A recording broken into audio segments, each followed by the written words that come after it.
If you could address the next Prime Minister and say, this is the thing that you need to do to be regaining the UK's global climate leadership, what would it be? Because politics should be about vision and leadership. Yes, voters know what they want, but they don't necessarily know what they need in the future. And it's up to politicians to be signposts, as Tony Benn said, rather than weather vanes. On the climate leadership piece for the UK, I think it's really important that we always have an opportunity to have some kind of climate envoy. We're going to have energy sovereignty, through homegrown energy. We'll have cheaper bills, and we'll also have solved the challenge around lower emissions. And for me, I've left the Conservative Party, but at the moment, the current iteration of the Conservative Party is not the Conservative Party that I became a Member of Parliament in. And I think you can see a number of the difficulties it's facing because some of the Members of Parliament I simply wouldn't recognise back in 2010 as being Conservatives. They would have been in UKIP. Welcome back to part 2 of our fascinating conversation with Chris Skidmore OBE, where we've been discussing a career in politics and the future of climate action. I hope you enjoy it. Kind of brings us on to kind of independent advice and culture wars and these type of questions. You've always been a strong supporter of the idea of independent advice, the importance of independent advice, and also the importance of objective policy. And increasingly, you've been warning of the dangers of politicization, particularly of climate change.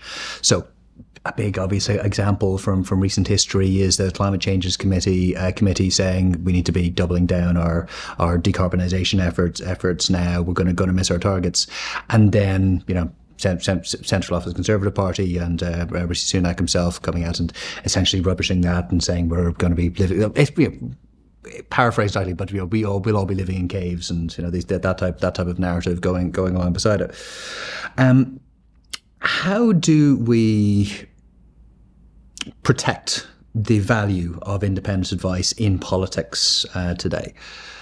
I think it's so important that we recognise and globally people recognise what we have in the UK is admired internationally. The Committee on Climate Change is not just a committee; it's in legislation. It's in the Climate Change Act. It's a framework that both parties came together. And to come back to your point, the Conservative Party at the time in opposition, it said to the Labour Party, we're not going to vote against this bill. We're going to help you get the bill across the line, but only on the condition that you raise your ambition, go from 60% emissions reduction to 80% emissions reduction. And net zero then happened because we were able to amend the Climate Change Act to go to 100% emissions reduction on 1990 level. So these frameworks are really important for providing the stability for then actually the private sector and industry to know that what they are doing is the right thing and they can commit to it in the long term. This isn't simply a nice thing to do in government. It's absolutely essential if you're going to have a functioning future economy on which long-term decisions, investment decisions above all, can be made. And it's like the equivalent of the Bank of England. Politicians saying, what do you know about this? Sort of Bank of England, I'm a politician. It's like that sort of famous cartoon about the guy who sticks his hand up and says, who thinks that I can fly the plane? And we seem to have jettisoned that appreciation of long-term, hard-earned expertise that politicians should have humility of wanting to be advised and to learn from. Being a politician doesn't give you carte blanche to think you know everything about anything. And that's the challenge, is that we need to return to a position of knowing that there are people who have dedicated their lives to understanding the specific subject knowledge that they have, and that we should have the humility and the recognition that it's a public duty to listen to these people and to make sure we take their advice and put it into legislation. And that's something that pushing back on that might get you a headline here or there, but then it's gone tomorrow. And that's the real tragedy, is that you're losing this ability. And then attacks on these individuals as well. are doubly corrosive, because it means who wants to stand up and be counted? Who wants to take up some of these official roles when they know that potentially they're going to be sort of piled on social media because some sort of politicians decided to have a pop at them? And it's a dereliction of political duty if you turn against people who ultimately sometimes aren't allowed to have their say in public also. And this is also important around the civil service. Departmental officials, who I must say this because it's really important, the government is obviously made up of politicians, but it's also made up of departments and officials who are dedicating their lives to tackling climate change and energy policy. And they are working behind the scenes, incredibly hard, but they'll never be able to defend themselves.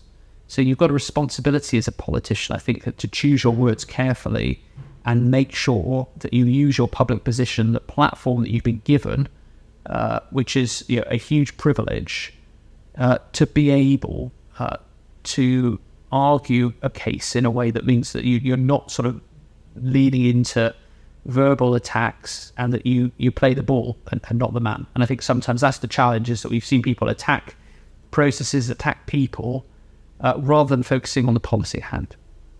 Absolutely, yeah, and it is of course deeply unfair on the independent advisors who are just doing their best to try and give just that independent advice. It's puts them in an awful situation when the people who are attacking them have got far higher profiles and followings than they themselves. It's a terrible position to put these people in.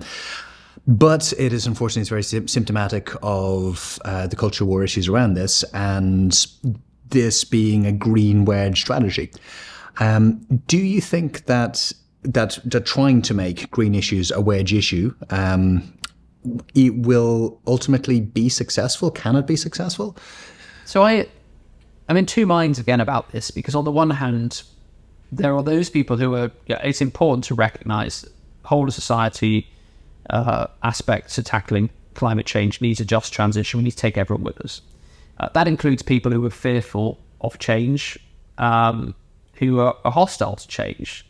And we've seen that in the past. I mean, you can look at electricity transformation, and you'll find 19th century cartoons and adverts of people being electrified, turning to skeletons, and people saying, don't get electricity, it's too dangerous. You'll see adverts in papers from the early 20th century, from the horse and cart industry, attacking motor cars, saying it's going to kill people. Every transition, it brings up a reaction. But that challenge is also around, how do you meet people to talk about their fears without also giving platforms to those who are just, in a way, like the sound of their own voice and are willfully not going to engage with you anyway. So there are platforms like, I won't go on certain news programs like GB News because I don't actually think it's a credible news outlet. It seems to be presented by more of my colleagues, my former colleagues, than anything else. But I will still go on other news outlets that are fair and balanced to argue the case for climate action. And equally, I met with members of the Net Zero Scrutiny Group from when I was doing the Net Zero Review, because I felt it was important that Net Zero Review heard everyone. And actually, I sat down with Craig McKinley, and I may disagree on his tone and what he takes forward. I'm not going to attack him in the same way that other people attack me, because I think it's important you don't perpetuate that bad political behaviour. But equally, I sat down and said, well, what would you find on the net zero transition? What is it? You might disagree with net zero, but where do you think you see real challenges? He said, well, actually, one of the scandals that's happened is we are building new homes. If we're going to do net zero, why are we still building new homes that are going to have to be retrofitted in the past? It's an absolute scandal. The house builders should be paying for this. It shouldn't be the householders. And so I was able to put that into the review, as a recommendation around a new net zero performance certificate, new net zero homes that aren't going to be retrofitted, because I agree with him. And I think sometimes trying to find those areas of common agreement is important. I think we can't, yes, it's important that we call out disinformation and misinformation and those people who are willfully trying to undermine action on climate and reduce emissions. but also let's listen to make sure we're not missing an opportunity to find common agreement.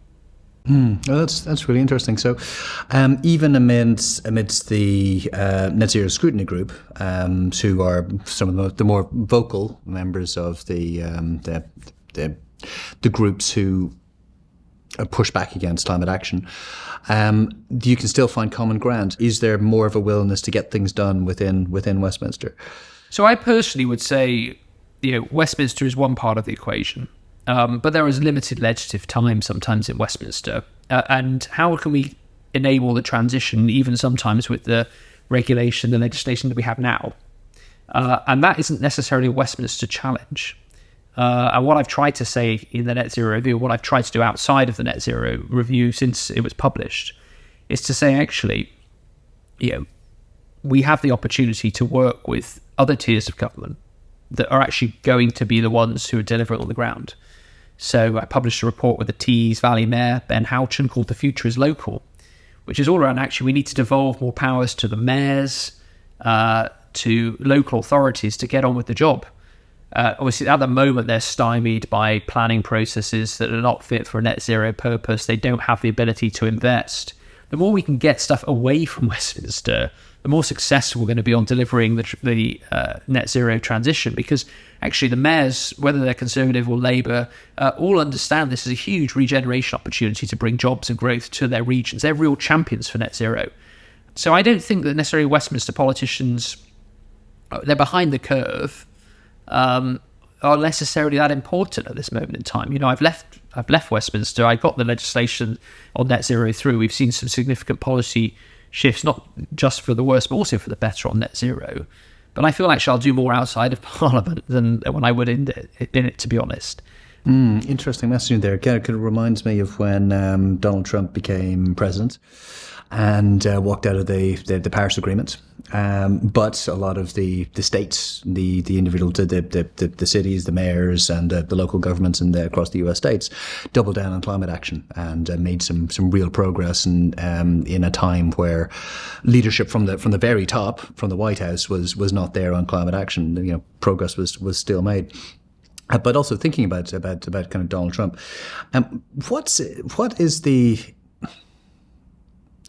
in the politics of the hard right that invites a move towards kind of post-truth and climate change denialism?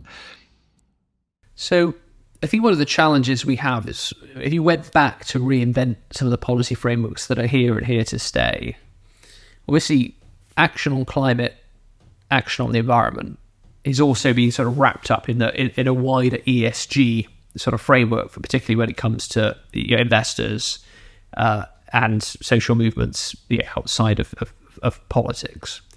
Now, was that the right thing to do in the longer term? I mean, we're here now. We've got these sort of commitments that have gone forwards, but in a way, tackling action on reducing emissions, is a scientific engineering approach. It's very easy to see what we need to do, and the evidence is there about how we need to do it. And the challenge has been, obviously, climate has been sort of wrapped up in a broader political dimension around a pushback on ESG as well, which I find obviously regrettable. And I think that's partly one of the reasons the right is trying to create this sort of larger sort of tent in opposition to a sort of wider ESG movement that they see as sort of semi-statist, a position on their freedoms, telling them what to do, and that's something that if we could disaggregate climate from in the future, that's what the Inflation Reduction Act sought to do. For me, it's how do we sort of pull out climate and try to depoliticize it, try to demonstrate that actually those people who are against taking action are the siren voices that would crash us on the rocks. That they're the ones who are the anti-eco extremists, as it were, this sort of sense of extremism that they want to try to foist on climate protesters. It's regrettable that we have this polarization. I'm still trying to find that middle ground by which we can demonstrate this is a sensible, pragmatic course of action that is going to ensure that people are live in warmer homes, have better healthcare, have an opportunity to live better lives. Yeah, and that's always been a point that's a point you make very strongly, that this is a great economic opportunity. But for some reason that doesn't seem to filter through to the ballot box yet. But why not? And how best do we sell that as it is an opportunity, it's not a cost? I think, again, it comes back to the point I made earlier around segmentation. When I talked about how green issues 10, 50 years ago were seen as like separate to the mainstream economy, but now actually they are integral part of our future economy, and there's no economy without a green economy. That message needs to be better communicated. I get it. I've changed my worldview. Now I recognize that this is here to stay. We are living in revolutionary times, and this transition is going to happen just in the same way every other transition in history has happened. How to get that across? And I think a lot about sort of, where do we learn the lessons from history? Where do we learn successful transition? But ultimately, successful transitions happen when people don't even know it's happening. When I became a member of Parliament, 10% of the population had smart TVs. Now it's 95%. And no one really was that concerned when we switched off from analog TVs, your aerials outside your house, to digital-only TVs, and the switch off happened. And there were obviously some concerns were voiced, but ultimately it happened because there was a point at which those TVs that used to be like £5,000 for a TV came down to about £300. The utility, no one bemoaned the loss of their DVD collection. All those DVDs that you bought and cost hundreds of pounds, or the VHSs that you bought, again, made significant investments in the past. You just replaced them and went on to Netflix or another channel. And it happened, and this is going to happen with energy and net zero. We are going to live in a time where all I'm saying is you're not ripping out your gas boiler. It's just when your boiler breaks and you can't use it anymore, you don't replace like for like. You replace it with a heat pump because you're going to have to spend the money anyway on a boiler. So that's why getting the heat pump to be less than the boiler cost in terms of insulation as well is so important. It was 40th anniversary of seatbelts last year, and I saw there was footage played back in my local West Country BBC of people saying, "I'm not wearing a seatbelt. If my car crashes, I might get burnt to death."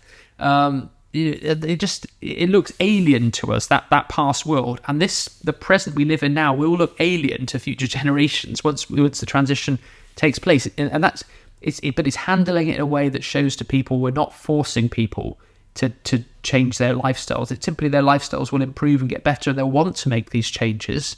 And the challenge for us is how to make sure that people can take those informed choices for the future. And that's the duty around policymakers. And where I think issues around that, what's that net zero equivalent of how you see that transformation around smart TVs? How do we create that glide path downwards so that the people aren't going to be put in a position where they think that their lives are going to be disrupted? Just as a little anecdote, I read a little while back that the single greatest contributor to seatbelts being adopted in the US was Adam West's Batman. Really? Batman and Robin jumping into the Batmobile, click, and off they went. And that was like, oh right, well Batman's doing it, I should be doing it. So we need Batman. We need Batman on our side. And speaking of having someone on your side, you very much embodied kind of bipartisanship. What's your assessment of the health of party politics at the moment, and how would you advise people in how to work across the aisle? So, I've always felt that trying to reach out, is difficult, but it's so important for that point around maintaining public confidence. I think too often politicians, think they're scoring points against each other in the public. It just turns the public off. Now, I think that the real challenge is how to say that we're looking to build cross-party support for overall ambitions, but we still have that healthy ability to disagree on the detail. And I think that the challenge is how to be respectful to one another, and to talk firstly in language that allows you to say, actually, we may disagree on that point, but overall, Labour has a point here. And do you think that climate could be one of those kind of unifying forces? Like parliaments do tend to unify in times of extreme stress and war, for instance. Do you think the climate has the potential to be doing that?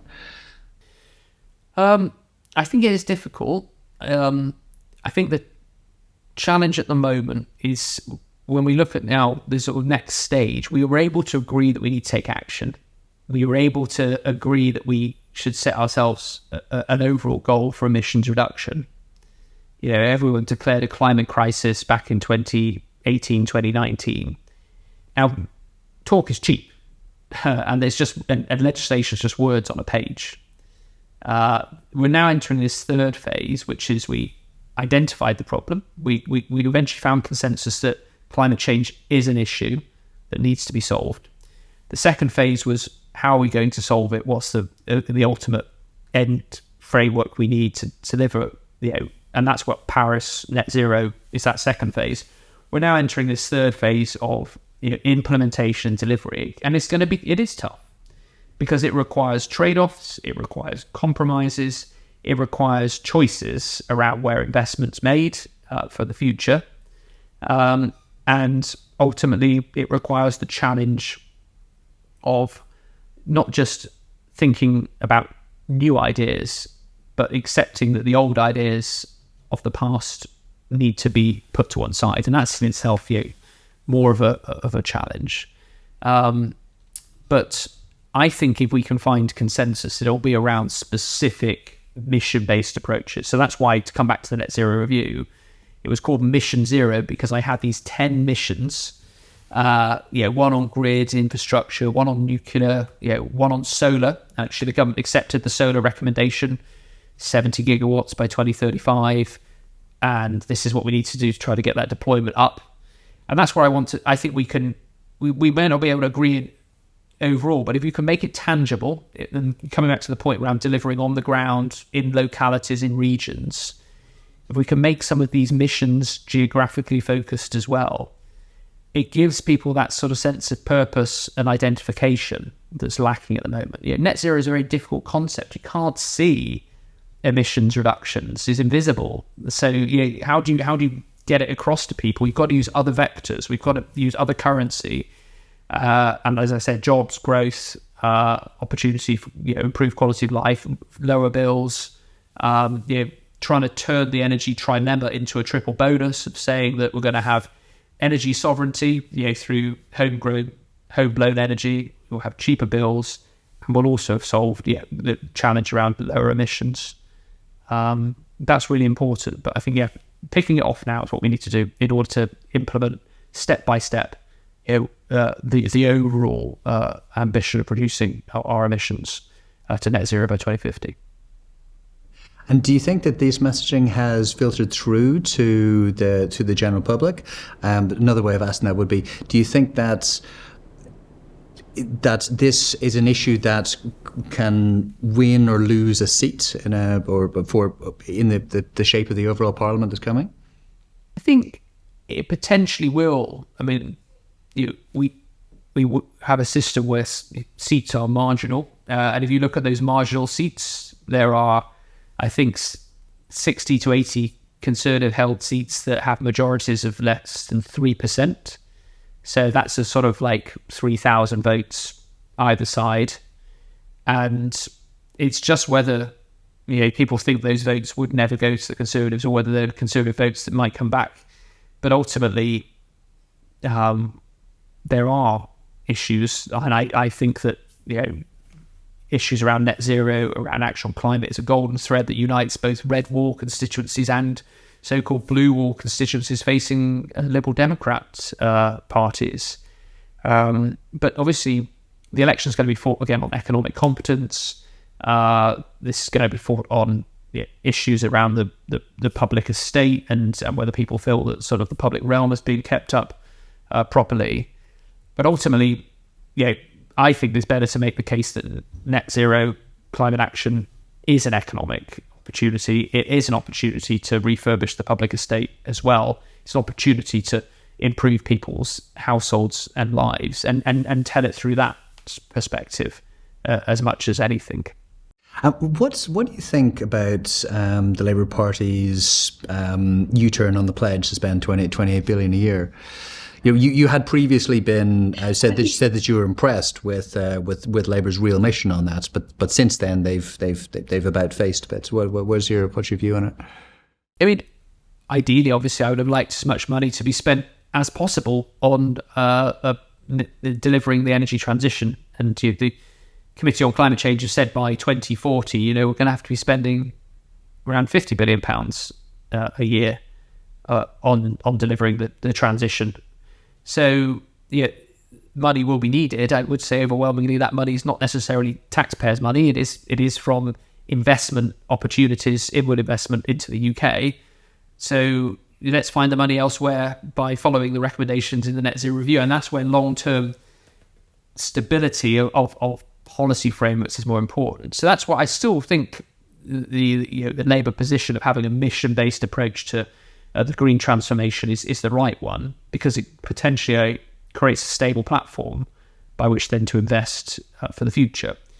They should never have really set out a figure and started that way. What they should have done is said, these are the outcomes we're going to deliver. Ronald Reagan style, do you think your life will be better in 5 years? They should have said, in 5 years' time, we will deliver this. In 5 years' time, we will deliver this. And they sort of did on retrofit and insulation. They did a bit on a net zero grid. But having that sort of outcome-based, mission-based approach would have been far better.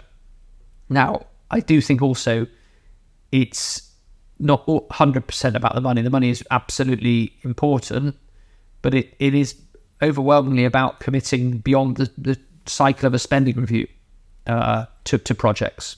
And if we can get that in place, that's why the Inflation Reduction Act is so important. It's not just about the money. It's about the fact that these tax credits, these frameworks are guaranteed to 2031.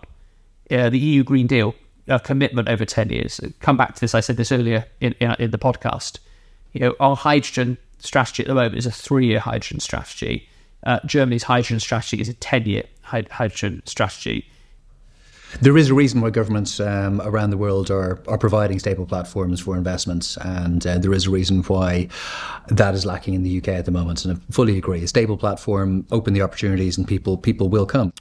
They do say that parties eventually die of old age, that they run out of energy, they run out of ideas, and actually defeat can help to bring back a process of renewal. So you saw it when you entered Parliament with New Labour.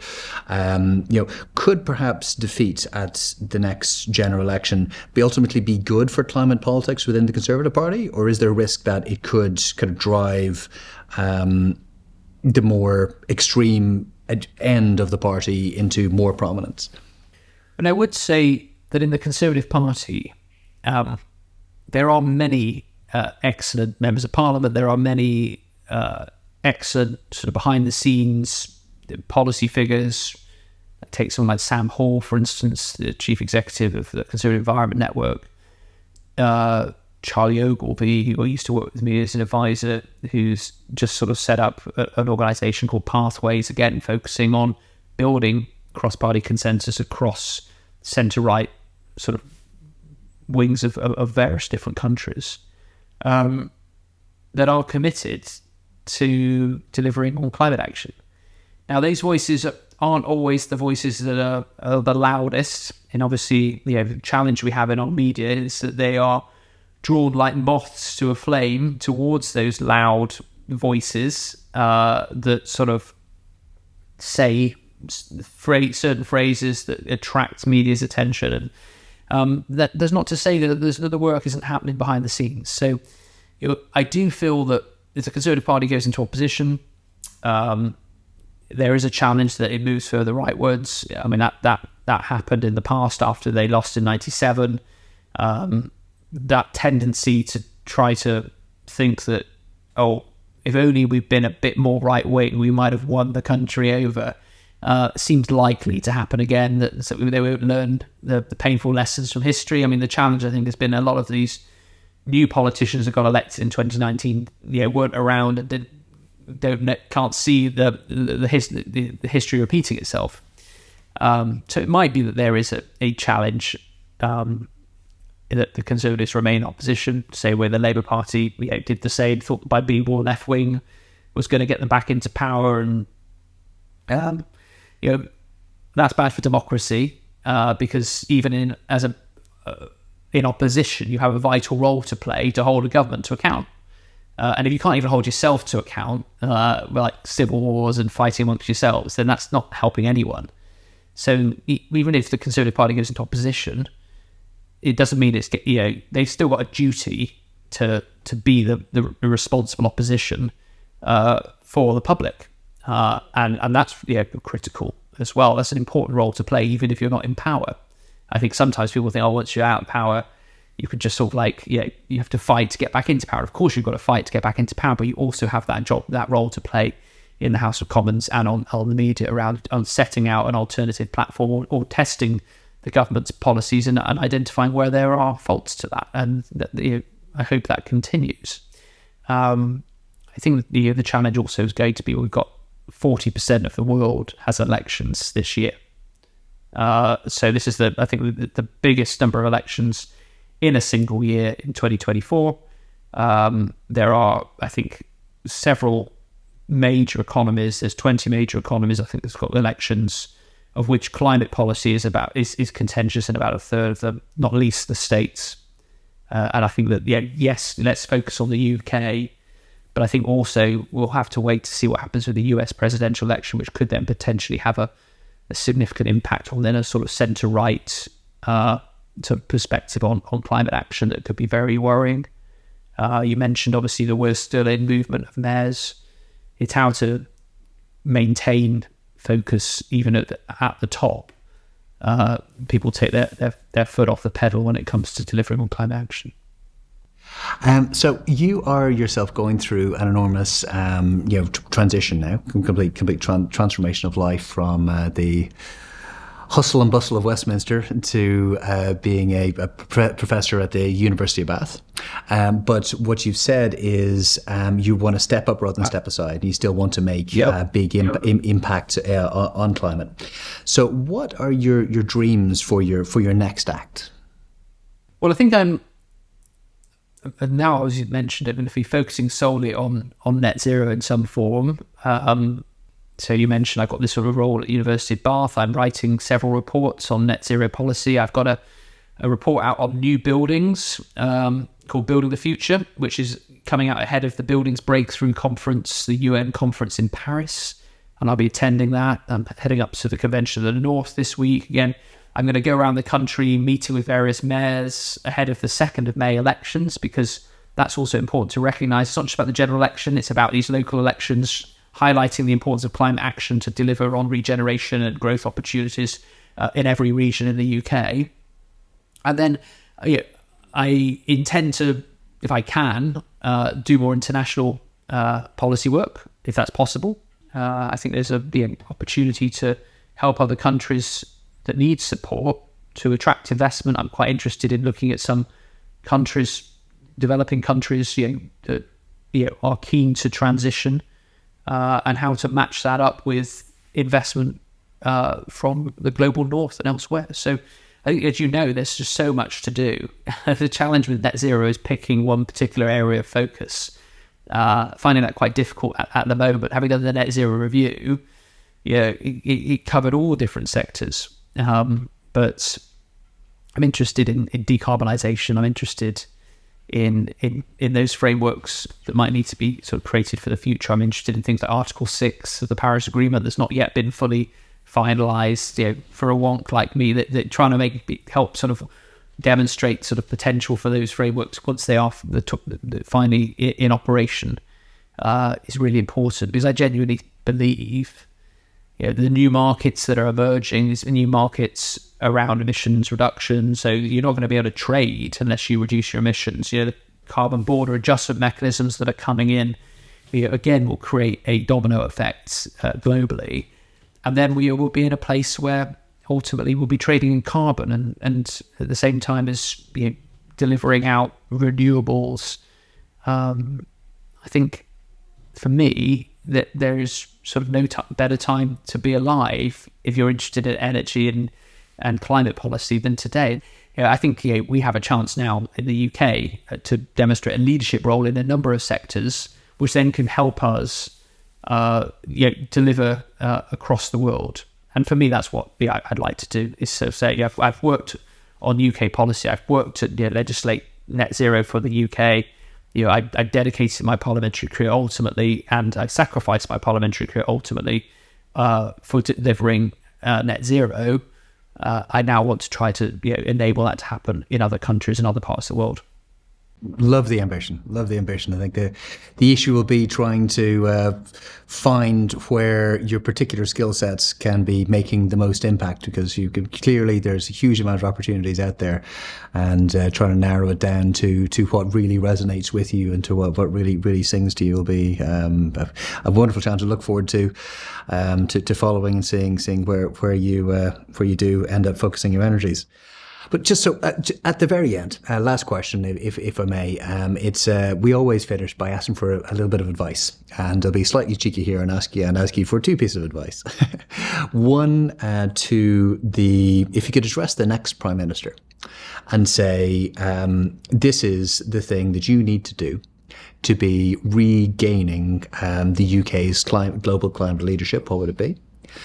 And the second thing I'd ask you is to give some advice to kind of younger people who are interested in this space, and suggest whether they should be committing their careers, or whether it's worthwhile if they're committing their careers in politics, or whether they should be looking elsewhere. So I think on the climate leadership piece for the UK, I think it's really important that we always have an opportunity to have some kind of climate envoy, John Kerry style, Jennifer Morgan in Germany. We don't have anyone really fighting for the UK, setting out sort of UK's vision on climate. And I felt that at COP28, the commitment to the trebling of renewable power and the doubling of energy efficiency. The UK wasn't really involved in that. And I really felt that, we're missing out on setting out, potential for new policy ideas and frameworks for the future.